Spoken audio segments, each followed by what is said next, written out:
What's up, guys? We got this NOCO Genius 1, and it is a battery charger and maintainer. So got it hooked up to my Chevy G van, which, as you may or may not know, is my camper, and I drive it every so often, but not all the time. It's not a daily driver, so I need to keep this battery charged up, or else over time it just dies. I don't know if it's because there's a battery drain or just from it sitting long enough.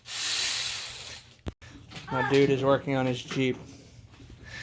Anyway, so as you can see from this other video, I have the permanent connection wired up for charging NOCOs, which looks like this. I got the two eyelet terminals, and it terminates in the X connect. All right, Keely's here now. Of course, it comes with the alligator clips, as I mentioned, so you don't need to have that eyelet system. So for this van, since it sits most of the time, I do not need a fast charger. I just need it to maintain, because the battery does work. It works fine. About 2 weeks ago, we were at the lake, so we've been home for about a week and a half. Haven't driven this since, so I've had it on the maintainer. I just want to keep it so that battery's not dying premature death, and also so I can drive the van whenever I need to and not have to jump it or otherwise. So I've had the NOCO Genius 10 for about 2 years now, maybe a little more, and it's awesome. I love it. I use it to charge both vehicle batteries as well as the batteries on my trailer, etc. It will charge different types of batteries. It will offer you a supply mode. You get the point. However, at 10 amps, it's going to charge up most batteries pretty quick. A vehicle starter battery is much smaller. It's very low amp hours if you want to make that comparison. So anyway, just having a little maintainer is more than enough if you're not in a jumper situation. Like, obviously, if you need to jump your vehicle, you need to do it immediately.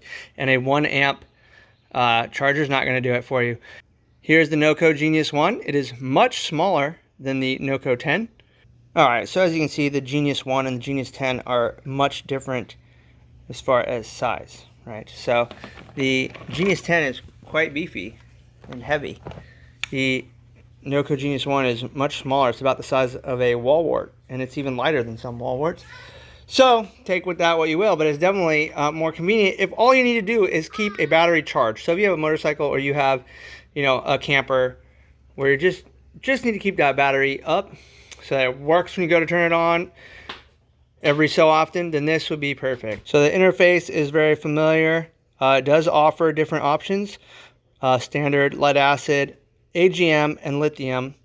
And then it also has a 6-volt. So if you have a 6-volt battery that you need to keep topped off, this will also work. So standard, the NOCO Genius 1 does come with alligator clips, the X-Connect connector, just as the Genius 10 does. As I mentioned at the beginning, I have the eyelets permanently connected with the X-Connect to my starter battery. So all I need to do is push them together. Alright, so I'm going to plug that in. See it light up, some of the familiar indicators. I'm going to connect it.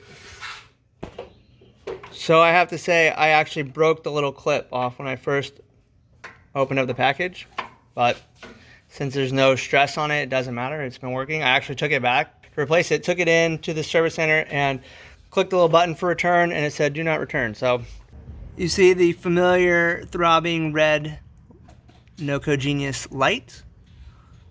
Of course, you can switch the modes.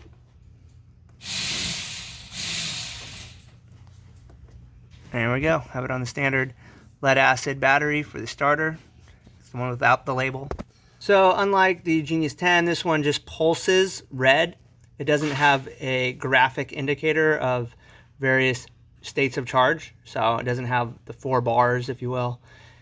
This one's just going to throb red until it turns bright green for showing that it's full. There it is, because this was already charged. Been charging it. There you go. So there, the various light indicators. Okay, so all in all, I really like this. I was bummed out that the little clip broke, like I said, right there, but it hasn't made any difference. I don't really know why they even have that. I mean, okay, that's more secure, but I'm obviously not going to drive away with this attached. It's not going to hold it anyway, and if you did. Okay, so, and actually for me, if the kids, step on this and it doesn't pull out of the wall first, then it's just going to come apart, and that's fine. All right, I'm not trying to make excuses for them. I'm telling you it broke. I don't know if that's a quality indicator. That was a me problem. But my Genius 10 has been epic. This thing definitely charged. This one definitely charges and maintains the battery perfectly as I would want it. It does have the lithium option in AGM, which I have a gel battery in this van for the house battery, so if I need to charge that up. However, this is rated to 30 amps, so batteries 30 amp hours and under. This van has a 100 amp hour gel battery. My trailer battery is a 100 amp hour lithium battery. All right, so as you can see, it's fully charged. I haven't driven this in about a week and a half, so see if it'll start up. This battery's a couple years old too. So. Hey, perfect start. All right, there you go. So as you can see, that definitely works. The other thing I like about this, being as simple as it is I can just, it's so light, that everything can just go right there when I'm not using it. But I would not recommend it for a larger 12-volt battery because the amp hour rating is just not there for it. And it would take forever to actually charge in a time of need. So, between the two of these, super easy, predictable system to keep my camper van ready to hit the road any moment.